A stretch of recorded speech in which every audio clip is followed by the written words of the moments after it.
Aurasell, both as a company and a platform, is born out of pain of the user experience as an operator and passion for solving it and serving those personas. I'm curious what your vision is for someone that comes onto this platform for the first time. What do you want that customer experience to feel like? Well, first of all, we want them to be surprised at how easy and deep and rich that experience is from a customer perspective. The other thing it did, though, is because you're an AI native company, what does AI usage look like internally and how do you cultivate that culture? we have a lot of AI engineers in the company. We're building an AI native product architecture. You have to think about gaining efficiencies in every angle of the business using an AI first approach. You talk a lot about ICP, and I'm curious, who's a really good fit for your platform and who's not a good fit for using the platform? That's a good question, by the way.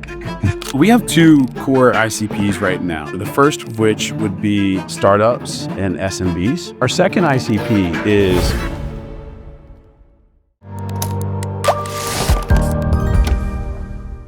Jason, welcome to the podcast. Hi, Liam. Thanks for having me. It's exciting to be here. Been doing my research on you beforehand, and the headline I keep seeing is raised 30 million in 28 hours for a round that was initially oversubscribed at 40 million. Talk to me about why there's so much demand and interest for what you do. Yeah, great question. Thanks, by the way. I think a lot of it has to do with the size of the market and the lack of innovation that those customers have been served by. You think about it. I mean, there's about $236 billion TAM in go-to-market tooling, and on the average, for every dollar of software that's spent in that TAM, there's another $3 follow-on of services work. So it's a massive opportunity to go, attack what's been really a desert of innovation since the late 90s with an AI native approach and intelligently automate the workloads of all of the sellers of the world and, achieve lower SaaS and OpEx costs for our customers with serving up an AI native platform that intelligently automates those workloads and achieves platform consolidation across tool sprawl.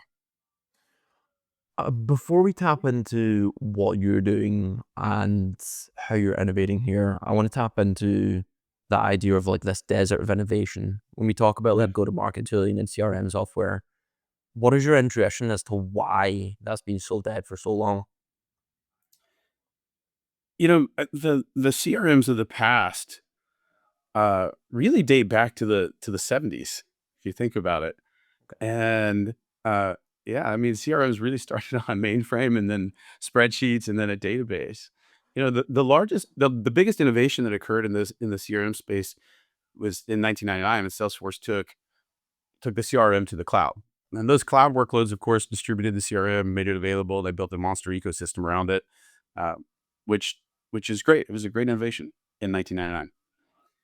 Since then, much of that platform has been augmented by like niche products. So you have, from there you have like best in class niche products for activity tracking, for forecasting, for CPQ, for, just think functionally around the sales process from contact and prospecting all the way through contract and closing opportunities. And you could extend that in the bookends around marketing and CS workloads as well.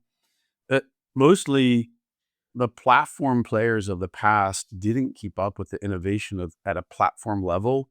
And that bred an opportunity for the ecosystem to serve up niche products. And that over time, I think, has unintentionally created, 2.5 decades worth of tool sprawl, which has become counterproductive for the users they serve.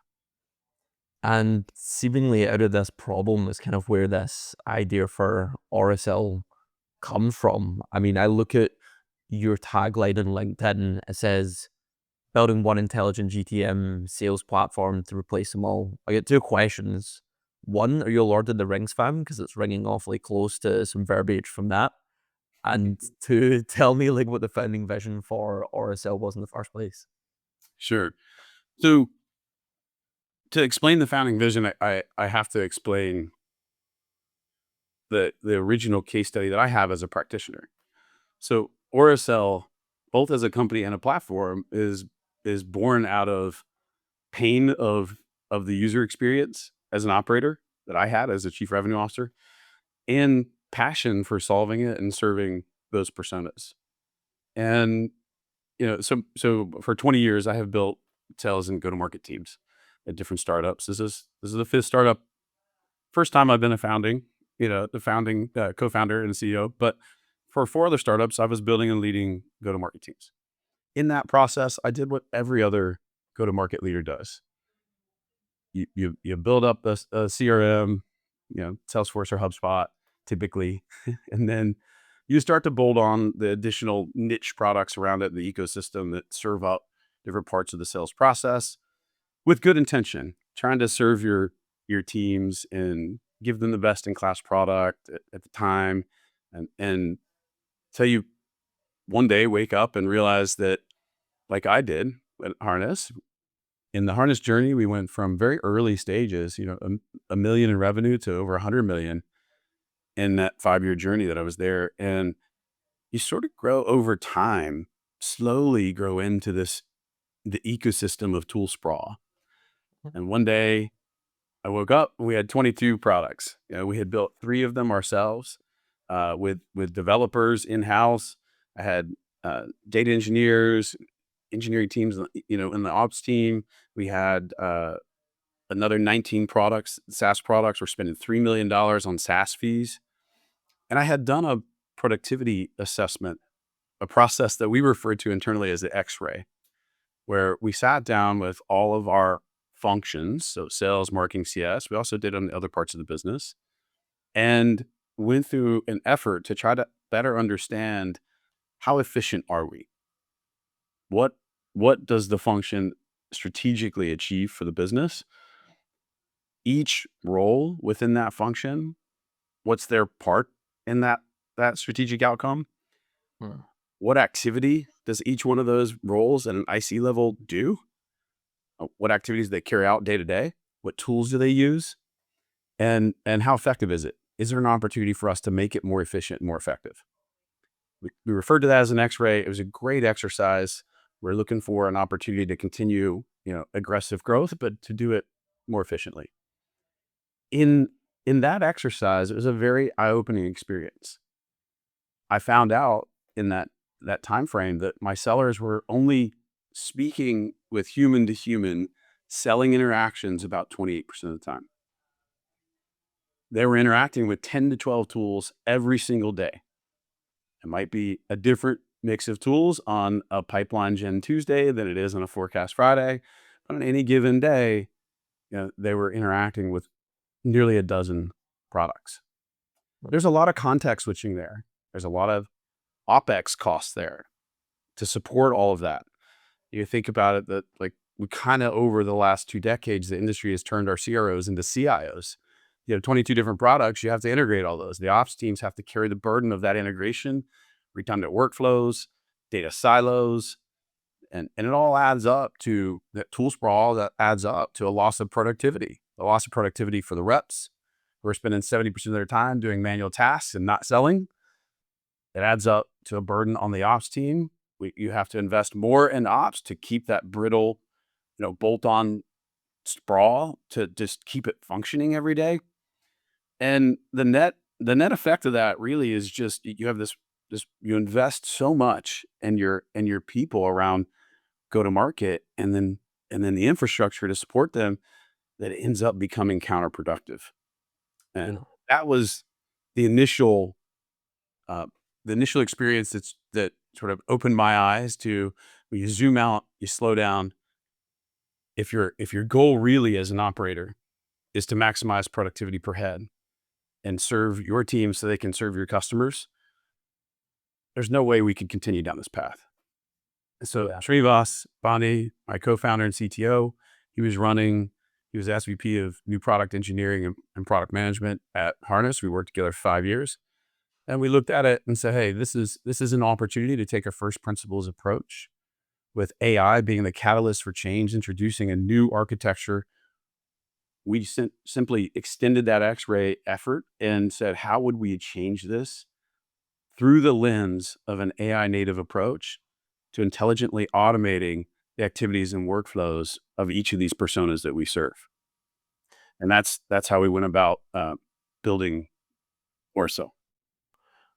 I'm super curious about those initial boardroom meetings where you and your co-founder are sitting in a room, you've got a whiteboard in front of you, and you're drawing everything out from this first principles AI native approach. Yeah. What does that look like? Like, take me through that initial infrastructure vision of like, what are we actually building? How do we build something that's AI native from the ground up? Because that's a new concept entirely. Yeah, great question. By the way, it wasn't a boardroom. It was 5 whiteboards in my kitchen. The nearly. And I still have those whiteboards. Took them down and have kept them. I think it'd be fun to frame them someday. The So I mentioned the process that we went through earlier of documenting the activities, and so we extended that. We said, okay, let's look at what does an SDR do, a seller, an IC manager, or, the manager of these ICs, an exec like a VP, a CRO, and then an ops team. There's sort of 5 categories of personas that we serve with our initial platform, and of course we'll extend from there to the rest of go to market. But what do they do? And we started with, before we designed the architecture, we started with the workflows. So what's the purpose of building this in an AI native era? Is to intelligently automate those workloads. In order to do that, you have to understand the intelligent automation from a agentic workflow perspective. So we said, okay, with these activities for these 5 personas, where could we leverage an AI native approach to deliver insights so people don't have to go looking for answers in a go-to-market platform? It should be intelligent enough to deliver insights in a real time based on what's going on. It should be intelligent and automated enough to never chase hygiene drift because it's automating the entries into the CRM. From there, you can then surface and automate the insights at a persona-based level. And then we documented, what are the next 3 things that persona would do upon receiving that insight. And that's how we went out and built the 10,000 agentic workflows that we call, the Aurasell constellation of agents that we ship in the back end of the product. And so, of course, there's workflows that our customers build and use on their own, but Aurasell comes with a lot of intelligent automation right out of the gates. So we really didn't start with the infrastructure. You start with the problem statement and the opportunity to unlock value by solving this problem statement, and then work backward from there into the infrastructure it requires. And the infrastructure and architecture you're asking about in an AI native era, it's it's it's a unified data model on a complete platform capability set for go to market. And what that looks like is you have it's a modern multimodal interface. We have voice and data are interchangeable in the way that they didn't used to be, but you would expect in a modern era as the user experience goes.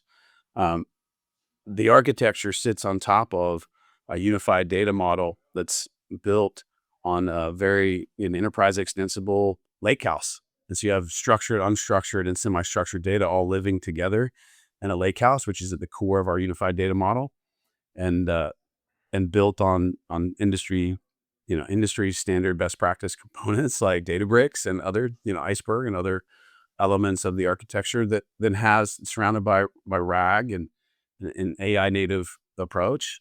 And all of that unified data model, is constantly being updated through conversation intelligence and signal detection and enrichment that we're scraping off of the internet.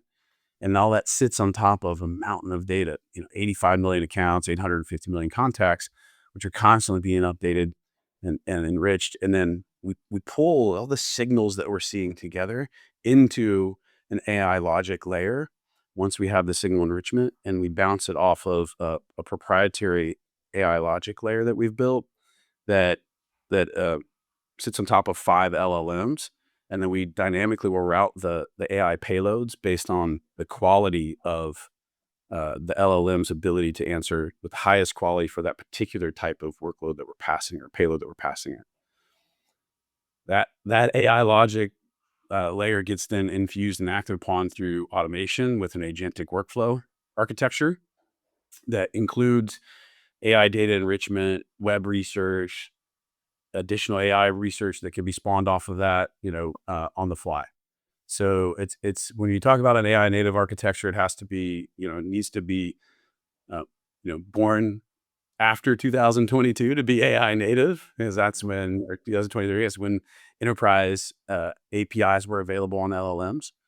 It needs to be on top of a unified data model, because if you don't have a unified data model and you live, these products in the tool sprawl world live with data silos, the downside of that is that the contextualized metadata that optimizes the quality of the AI logic that you're automating off of doesn't have a complete view of the context of what's going on in the interactions of the platform.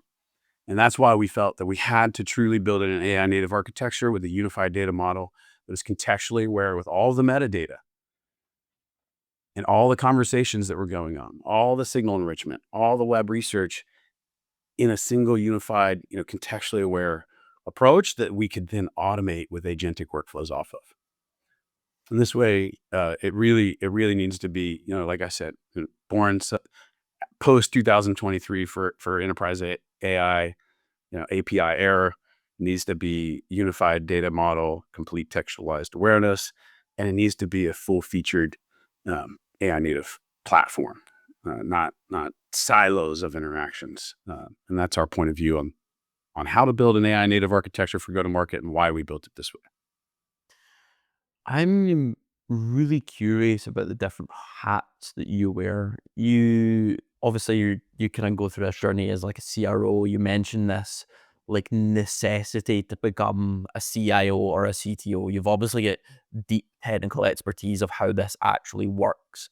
But you also seem incredibly interested in product as well. You have a CTO to help you out with this. Like now that you've went through the fundamental building of this, you understand the technical components of it. What hat are you wearing right now? Are you more in product? Are you more in marketing? Like, what hat are you wearing right now? It's a good question, man. I wear all kinds of hats every day, all the time. I am naturally drawn to the product. I was technical early in my career, and then moved in, from services and architecture, pre-sales over eventually into sales and sales leadership. So I did have an early technical background. Um, my co-founder and I both work on product often, product management often. I also spend about 50% of my time at this point building the go-to-market engine for the company. So hiring, building, onboarding, sales and marketing. And, you know, that will change over time as we scale through phases. But for right now, that's one of the things that I have to do, for the company in the phase that we're in. I would deviate here off of your question a bit and just say that I feel very fortunate to have a great co-founder and CTO in Srinivas Bondi. We worked together for 5 years. We have an operating rhythm. We have mutual respect for each other. We have complementary skill sets. Is a fantastic product builder. He built the cloud product offering at Nutanix. He ran a team that built large portions of the infrastructure product at VMware. Both of those pre and post IPO, prior to working with me for 5 years at Harness, where he took our products at Harness at the time from our second product to our 13th product. So he added 12 products in 5 years. Each of those product modules competed with multiple startups. So he and his team build incredibly deep products for enterprise scale customers, and he does it with insane innovation velocity. So he's a great co-founder for me. My contributions to product really are because I understand the persona. I have embodied the persona we serve for roughly 20 years as an operator, and I'm passionate about it, as is he. So we work hand in hand on that. And then the rest of the time is building and running the other functions in the company. Mm. I want to double tap into product and the customer experience. Like, I've yet to try out your platform, but having a look through your website, I'm looking at the feature set. So I'm looking at agents, agentic sales intelligence, intelligent prospecting, CRO level coaching, forecasting. It seems as if there's everything there. And I'm curious what your vision is for someone that comes onto this platform for the first time. Say, for example, I'm driving revenue for the B2B side of our organization. What do you want that customer experience to feel like? Well, first of all, I want to delight them. We want them to be surprised at how easy and deep and rich that experience is from a customer perspective. I mentioned those 5 personas that we serve with this initial product that we've released. Um, we we did a few things as we were designing and building a product. We had a product advisory board uh, from various companies, from small startups to north of billion-dollar revenue companies, so enterprise companies. And we had SDRs and sellers and leaders and CROs and VPs and ops people, and we would spend time with them almost every day as we were building a product. And this allowed us to iterate very, very quickly, as opposed to going away and building a product for a year and then coming back and getting feedback from the market. We were getting feedback as we designed and built the product in near real time. That allowed us to pivot and innovate very quickly where we needed to. The other thing it did, though, is we set a very high bar for user experience. We said we want all 3 of these personas to have an aha moment where they are just delighted with the user experience. At least 3 of those wow moments per persona within the first onboarding experience. And so that I hope at some point you try the product and you can let me know if we've delivered on that capability. But I'll make it a little more tangible for you. When you onboard to Aurasell, you know, we have an architecture that allows customer choice to prevail. You can replace your legacy CRM system as well as the 12 to 15 products that hang off of it, or you can replace all those bolt-on bloat products, leverage Aurasell's intelligent automation, and we can sit on top of your legacy CRM. Now, in the event that you migrate off of your legacy CRM, we automate 100% of that migration. We do it overnight, and you won't pay us anything in services. So most of the people find that, uh, as a delightful surprise out of the gates. Mm.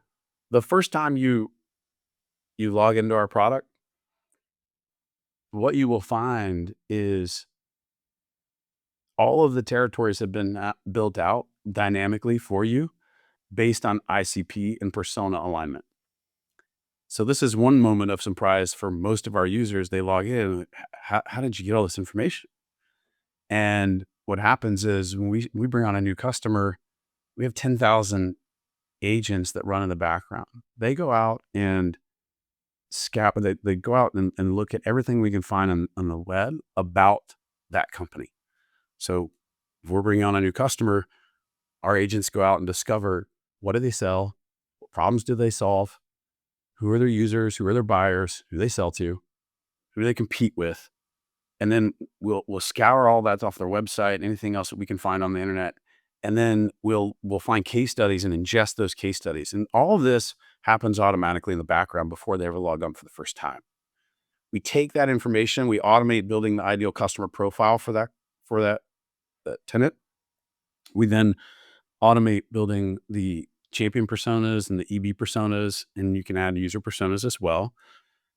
Because the ideal customer profiles and the user personas are built for our customers automatically, we then reach into our 85 million global accounts and 850 million contacts that we ship as part of the platform and pull from that the accounts that are optimized by ICP fit for them to sell into. Within those accounts, we'll automatically reach in and pull in the persona matched contacts that they should be engaging with. So if there's thousands of employees at a target account that matches an ICP, we'll go pull just the personas of those contacts that match your user, buyer, or EB or champion personas. In this way, the first time that a seller drops in or an SDR drops in to Aurasell and they log in, the ICP based territory was dynamically built for them in descending order of which accounts they should focus on and who they should call or contact within those accounts. Also behind the scenes, we have deep automated account research that fires off without any ops person ever lifting a finger to go configure it.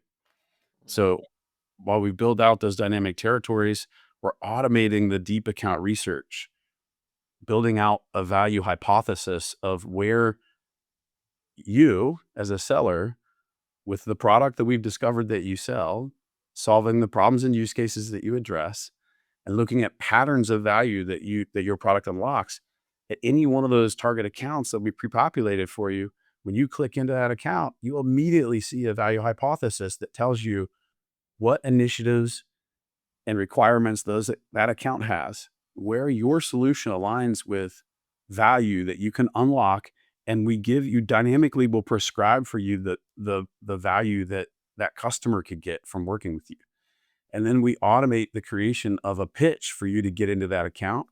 And then if you just click through, you can go off from there and automate the outreach and prospecting.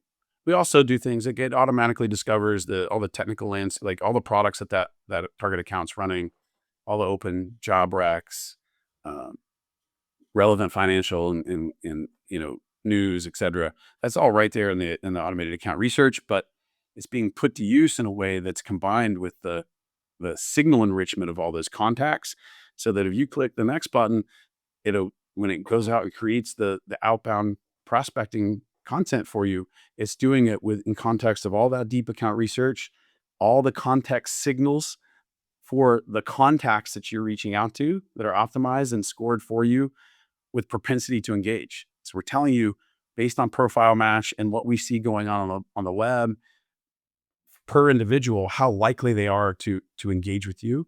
And then we automate your content for outreach. So all of this is just happens without anybody doing anything in the product. It's the initial experience you get when you log in for the first time. Tell me more about the outreach part of this, right? So you're talking about automating content. Where does outreach fit into the product itself? Does it have email integrated within it? Are you doing LinkedIn outreach? Like, what are you seeing working on the B2B end in terms of outreach right now, and how does that fit into your product? Yeah, so we built an outbound sequencer directly into the product that sits on top of all that deep account research and automates the outreach, so you don't need other outbound plugins. We also grab all that research and surface it as prep, and we use it in prep and follow-up tasks that are automated for our users. And it sits on, we sit on top of your enterprise email provider. So we plug in directly, we automate integration with Microsoft and Gmail, and then the outbound sequencer sits on top of that. We also have voice, so we have and not yet announced on the website, but 3 weeks we'll be shipping a GA version of an AI native voice dialer in the platform too. And so today you can actually hit a call button and it'll create, take the research that you're for the contact, it'll fetch the phone number, assign you a local phone number, and then automate the outbound calling prospect or process. And then if you are initiating outreach, either obviously via email or in our outbound sequencer or voice, that all gets captured. Even the voice conversation then is captured and put through our signal enrichment engine, just like a recorded meeting is with conversation intelligence. And that way we further enhance the signals that are in the platform and automate the AI logic, so we can turn it into CRM updates and tasks and follow-ups, et cetera. So it's kind of a closed loop automation approach to the outbound process, regardless of whether you're using voice or outbound sequences. You've painted this pretty utopian picture of what the platform is already, right? Like, I want to try it out right now. You've just raised this 30 million. What's currently missing from the platform? What's to come in the future? Yeah, so our initial platform really knocks out about 15 otherwise disconnected sort of bolt-on separate products. Mm. So it is a big platform. It's rich in user experience. It's intelligently automated. It's rich in data. I think what's missing right now is, we serve some marketing use cases like the automated enrichment, the automated account research, all the the automated outbound sequencing that does touch marketing. But this winter, we will be going deep into marketing and building intelligent automation to compete with the marketing platforms that are out there and consolidate. Even marketing. The way we look at sort of the go-to-market ecosystem is you don't have one CRM, you have multiples, right? Every one of like this marketing products are, it's a contact database. They have workflow engines. They have analytics. Sales has a CRM. It has a database. It has a workflow. It has analytics. CS, customer success has a database, has platforms that have a database, that have analytics, that have some workflows, et cetera. Why do all these things have to exist separately? They shouldn't. It should truly be one AI native, intelligently automated platform. And we're taking that agentic approach to automating not just the sales workloads, but in the winter we'll be adding marketing and CS as well. And we have customers today already using like addressing the marketing use cases and the CS use cases on our existing product that's in production and we've already shipped. But we want to delight those use cases. We want to serve them the same way we did sales and delight the users with increasingly intelligent automation so that the platform's just doing things without them thinking about it. Mm. You talk a lot about ICP, and I'm curious, who's a really good fit for your platform right now, and who's not a good fit for using your platform, if anyone? Yeah.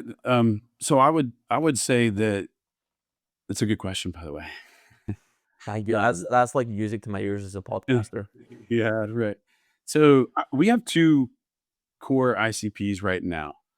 The first of which would be startups and SMBs. That's an easy fit ICP for us. It works really well. Uh, it's quick and easy to get them up and running and delight them with value immediately. Our second ICP is mid-sized to larger enterprises where some of our customers here will have like 12 to 15 products bolted on a CRM, and we go in and help them intelligently automate those workloads, consolidate the bloated platforms, unlock productivity of their sellers. So the sellers are now spending 2.5 times more in human to human selling interactions versus and manual mundane processes around their systems. So a huge value unlock there. We have to in that ICP, it's you have a little bit more legacy drag because they've probably spent years building up those systems, which is fine. We automate it and we help them, where they need help in that journey of adopting an AI native approach. To answer the other part of your question, which is who is not a great fit for us right now, I would say that there's some design partners that have like over 100,000 lines of custom Apex code, very heavily, um, very heavily customized sort of older legacy architectures. And so while we automate the migrations away from these legacy providers, if you've made that product look different, wildly different than it did, 10 years ago, that's a longer process.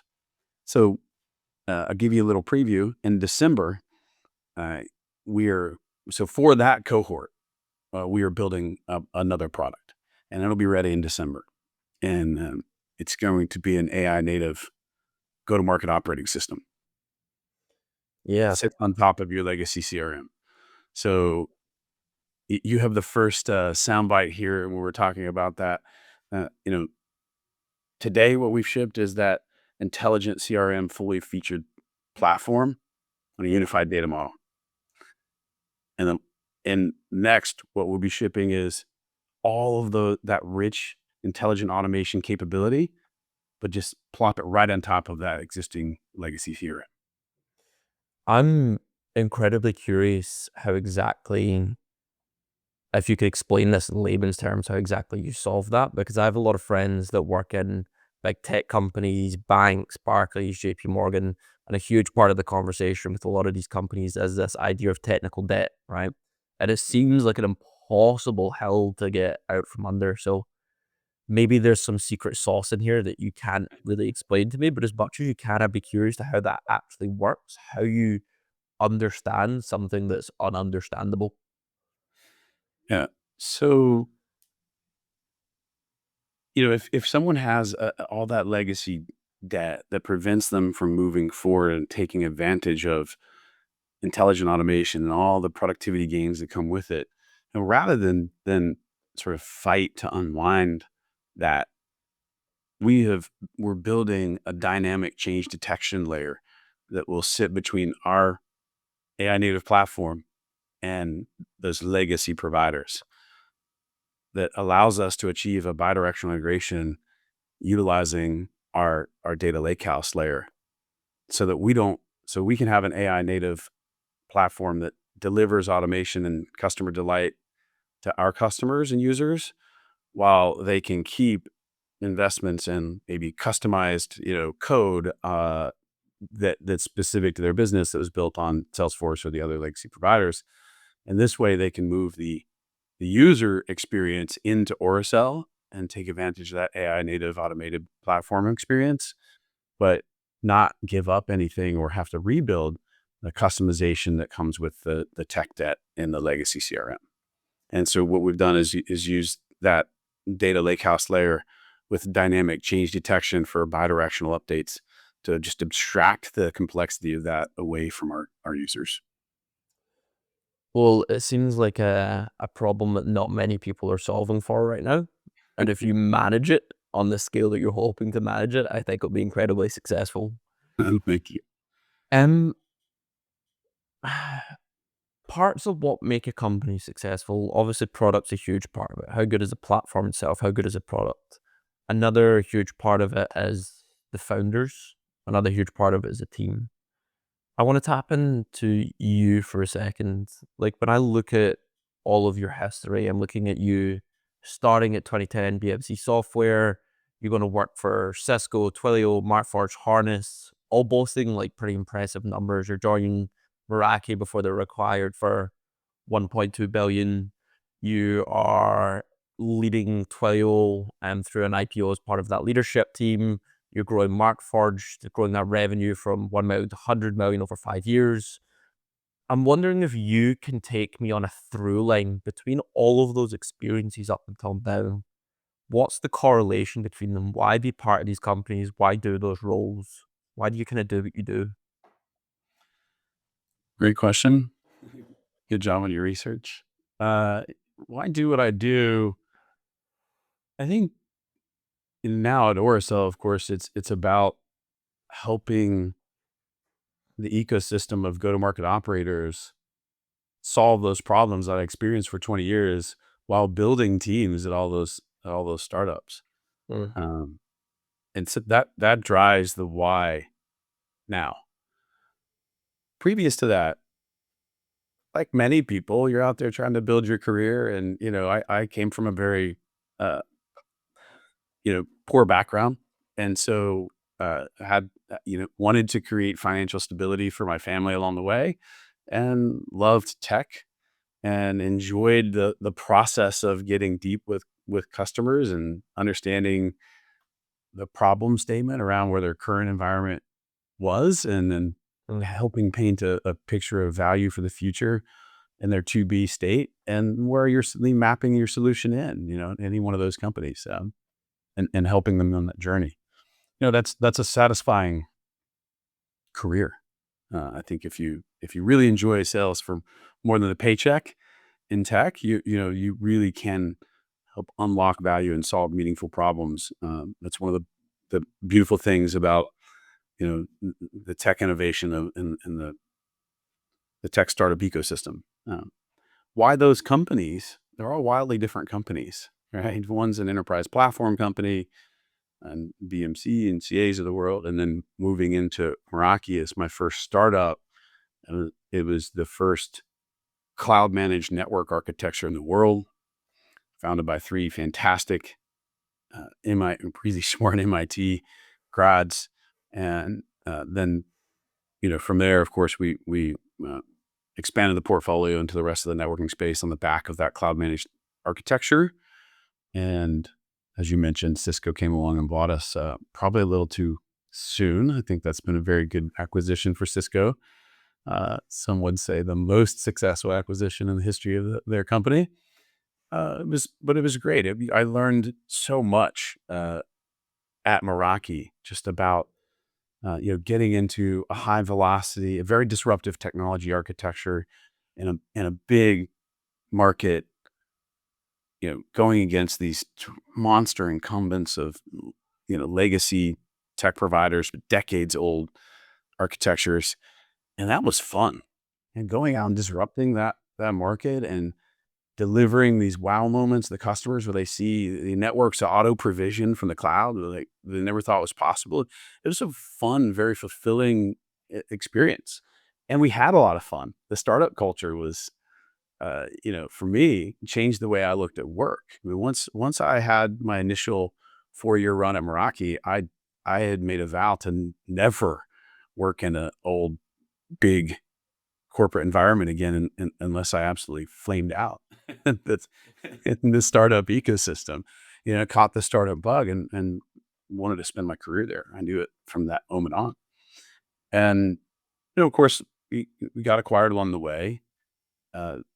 That that journey in particular, I was running enterprise global sales, and we went from a couple million in revenue for the enterprise segment of the business, to 300 million in 4.5 years. So we had just tremendous high velocity growth. That in and of itself there's a lot of challenges along the way, but it's very rewarding. It's an exciting experience to be moving that fast. That also is something else I then realized was important to me. I did not want to go do turnaround or fix it jobs. I really liked the high velocity, hyper growth motions. And have focused my career where, I'd say that like the three things that I'd look at as constants across wildly different technology platforms at different stages of company growth. I mean, Twilio, we went from 100 million to 400 million in less than 2 years, pre and post IPO, but wildly different, entering a wildly different stage of growth than the one before it, which is Meraki, and so on and so forth. I mean, even Harness coming in at 1 million, going to 100 million. So like there's very different tech platforms, very different markets you're serving, problems you're solving, stages of growth, right? But the three things that I think were constant there were always had an opportunity to work with great product builders, solving important problems that unlocked immense amounts of value in a massive market, in a massive TAM. When you put those three things together, you can build a lot of high velocity growth that's sustainable for years, that feeds your ability to expand that initial product market fit into a multi-product platform where you grow the opportunity to help solve additional use cases for your customers. And as you do, you sell more and you drive revenue up. And then you can, on the back of that, you can build, a global go-to-market machine that expands distribution. I mean, those are the inputs in the recipe for building, a high growth, high velocity growth company. I'm really interested in two components of that.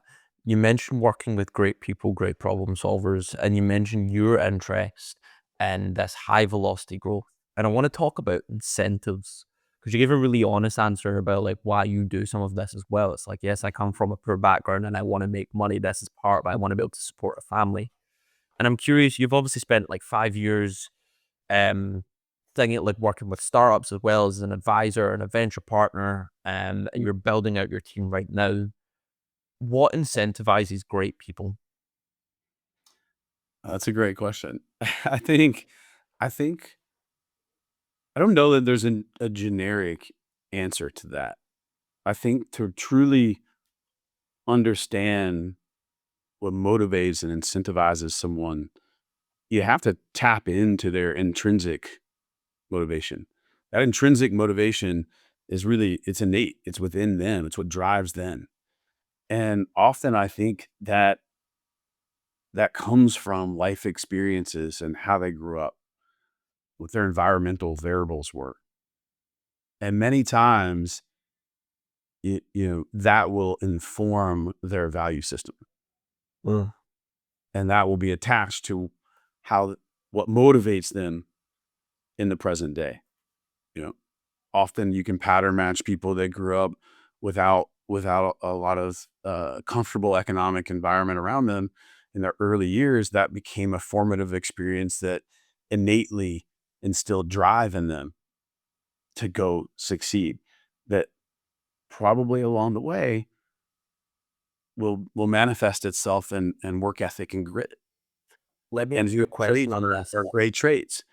Sometimes other people might grow up in a very comfortable economic environment and have a value system that truly, where they're more rewarded by truly unlocking value and helping customers solve problems or helping society in some way.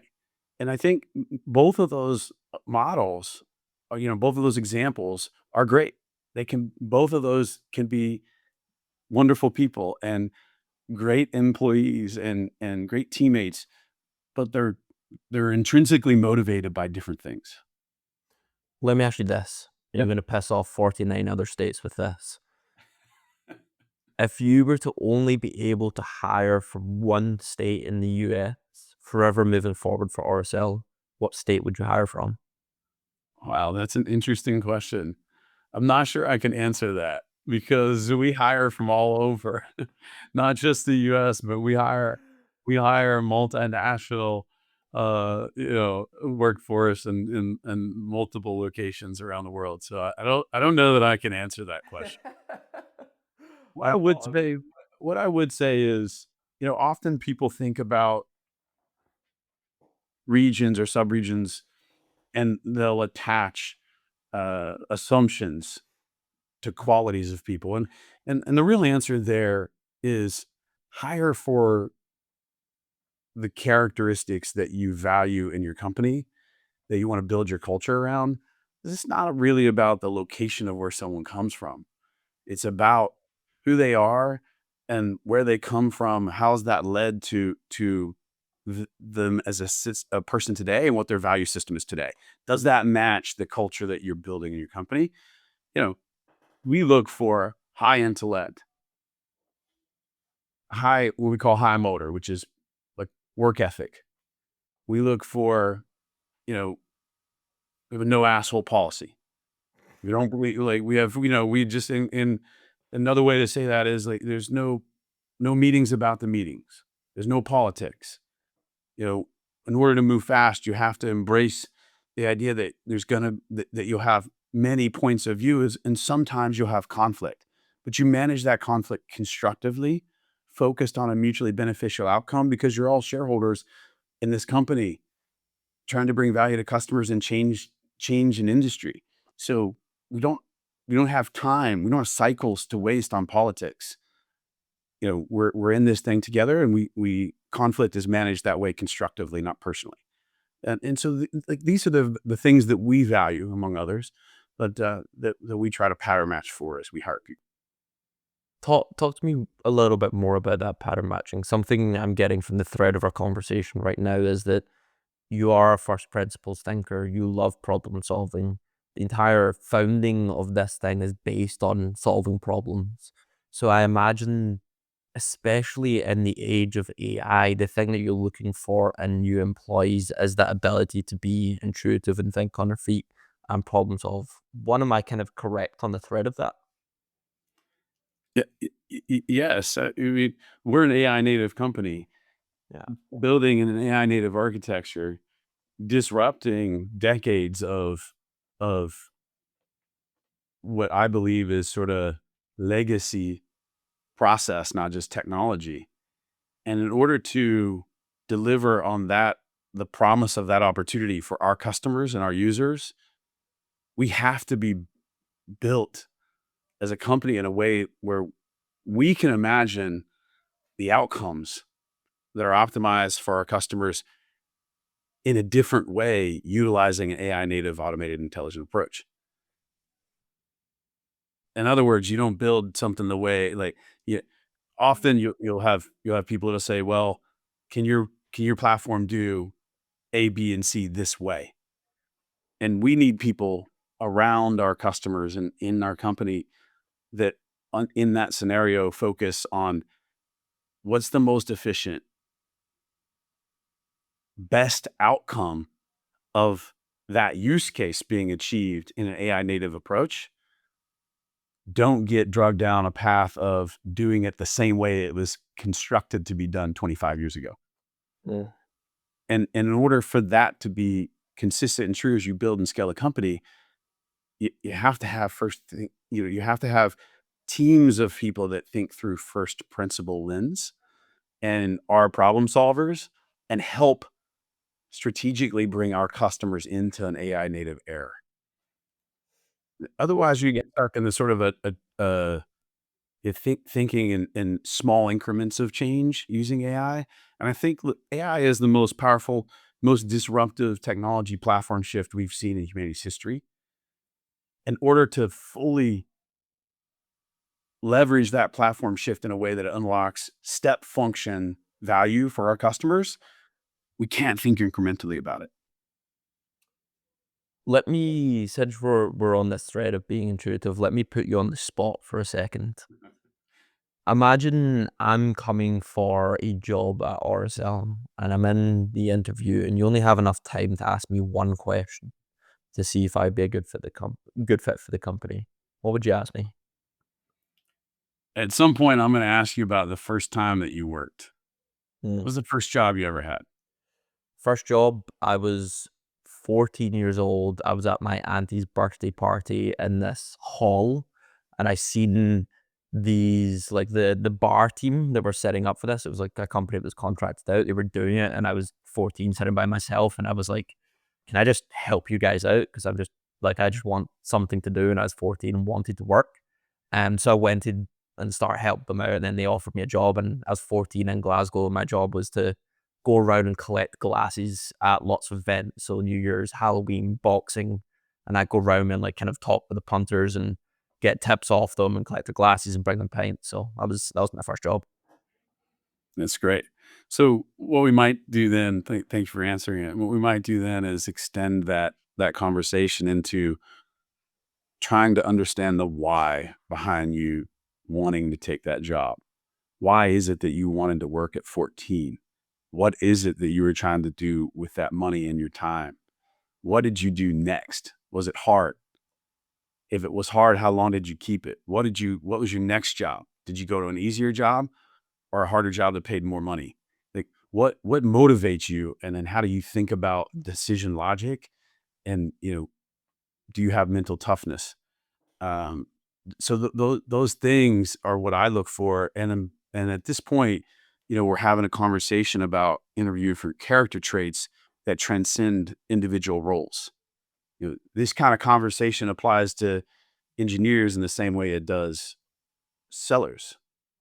They're really trying to understand what through those conversations, if we just have it in a natural way and not not an interrogation setting, you can learn a lot about someone. And if we were to role play that right now and keep going with the conversation, I might be able to further understand what environment you grew up in. Then I can start to understand, like, are you comfortable digging in when things get hard? What is some of that innate value system? Are you chasing money, or why? What was in your background that led you to a place at 14 years old to chase money? Now I can start to understand sort of where you came from, and we can have conversations where you just keep unpacking that to understand who someone really is. And I think that's probably the most important line of conversation in an interview, in my opinion. You're maybe one of the first people that I've spoken to in this industry that really places as much importance on early foundational years as anyone else. Anyone I speak to in this industry, their judgment of whether someone will be a good employee kind of starts at college. It doesn't start at their first job or their childhood. Is there any reason that you have such a deep respect for those years? But I think, yes, there is. I think that those formative years create the foundation for who someone is. There's certain things that we can't teach you. Are you high intellect? That's natural. You're either smart or you're not. You know, do you, at the point that you're coming and interviewing with us, you've likely already established your work ethic. That's foundational to how you show up every day for the people around you, for the customers, for our culture. And I can't teach that to you. That was innately built in you and taught to you, or environmentally observed, and you build it yourself in response to conditions around you. So what we look for, what I look for, are the things that we can't give you. We can teach you technology. We can teach you process. You can, if you're smart and given time and resources, you can teach yourself many of these things. But in your adult life, at the time that you're coming to work with us, the characteristics that we're talking about are already formed. Hmm. I want to finish off with two questions. One, specifically around your company, I have an understanding of how you get the right people and what you're looking for. Mhm. Once people are then a part of your company, I'm really curious about how you cultivate culture. For example, we work with the likes of SHRM, Fisher Phillips, a lot of these like human resources organizations, and we do enterprise training, and we find that the adoption or the usage of AI is not so much like an access to information thing. Like people don't struggle with it because they don't understand it. They're just scared of it in the first place, and it's more so they want someone to hold their hand. So I'm curious, because you're an AI native company, what does a culture around AI adoption and AI usage look like internally? Do you have monthly events, webinars? Do you have trainings? Is everyone expected to know it? Do you have roundtables? Do you talk on Slack about it? What does AI usage look like internally, and how do you cultivate that culture?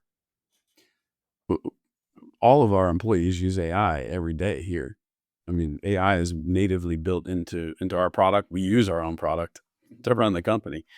Um, but more than that, all of our PMs use AI every day. Our PMs build AI agents that sometimes make it into the product that we ship in the background, that drive a lot of automation that our customers receive the benefit of. Every one of our engineers uses AI. I mean, we have a lot of AI engineers in the company who are AI builders. But even the engineers that work on the other parts of the platform use AI in multiple ways every single day, right? We've built on top of AI coding platforms. We use, of course, we consume AI research as much as we build it internally. And so, I mean, my office manager uses AI every day. So, when we think about things like creating policies and handbooks for the company, rather than um, kind of a default approach, which is to go have an HR person do that or consume it from your HR PEO, we use AI and build it and automate it. And my office manager does a lot of that.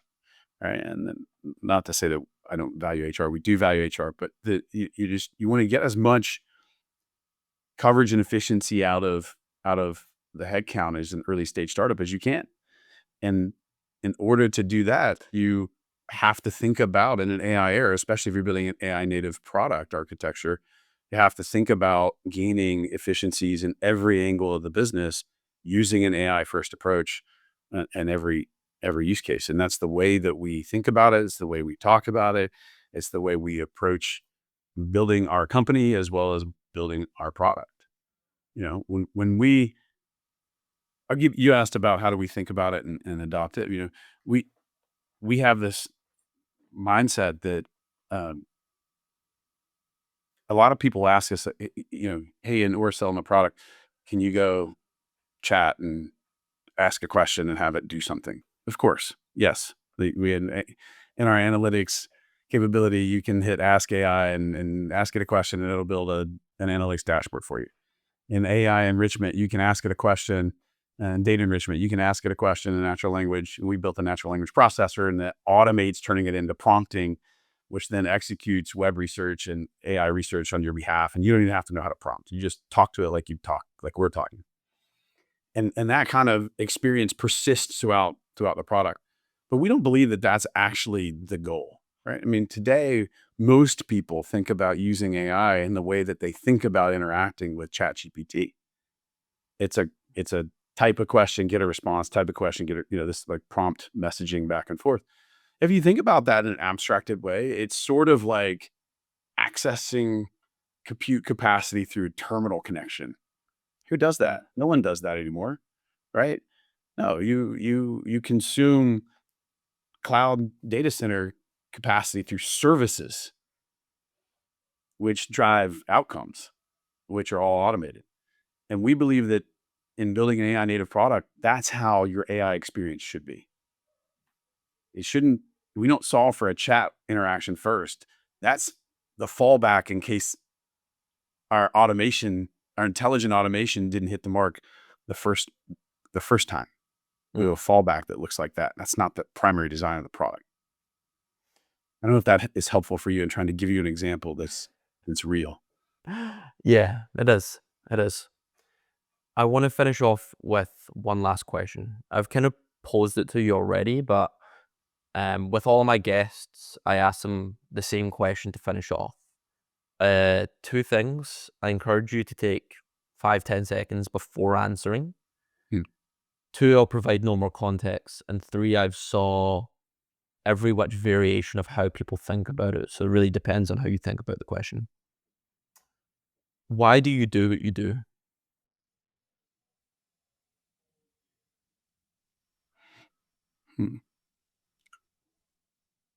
So I think that we have this enormous opportunity in front of us right now.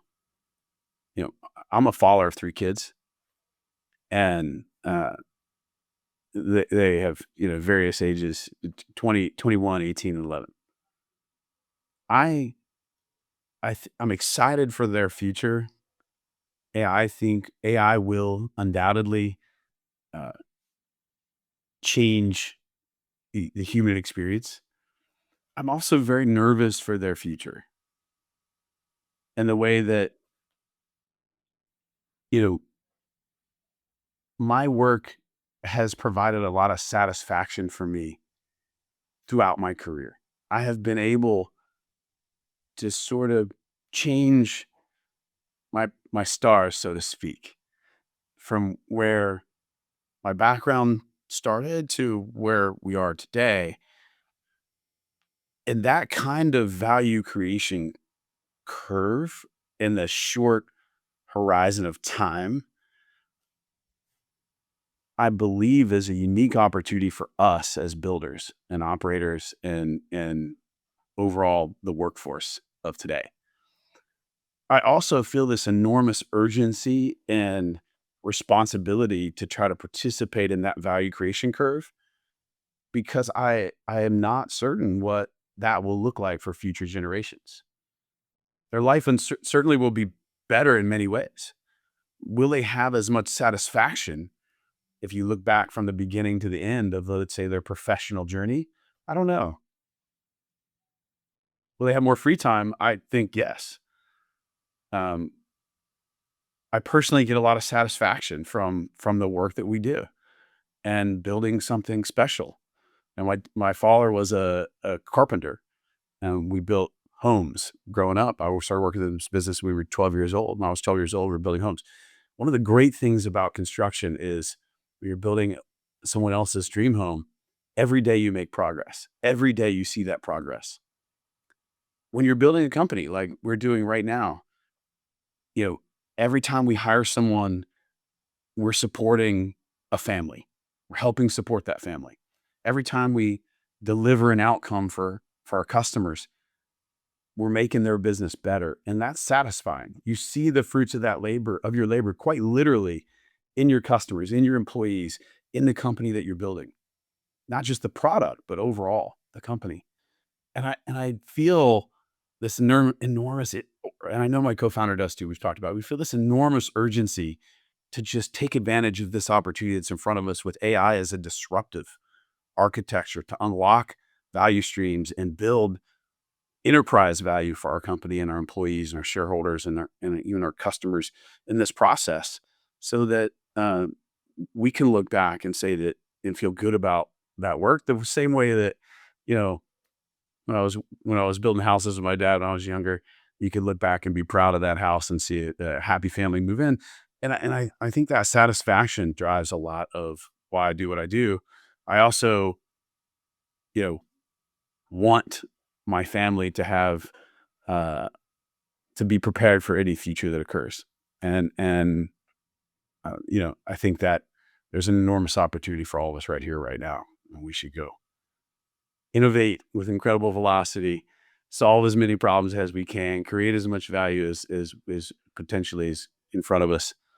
Um, yeah, I think that's it. I think that's why we do what we do. We want to build a long-standing, great company.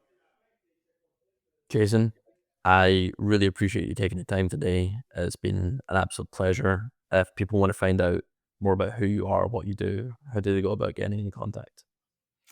I'm on LinkedIn, and of course you can check us out on our website. But hit me up on LinkedIn and respond to Messenger readily. So that's and anybody who wants to come see a demo, we'd love to have the opportunity to interface to you. So thank you. Awesome. Appreciate your time, Jason. Yeah, thanks, Liam. Appreciate you having me on.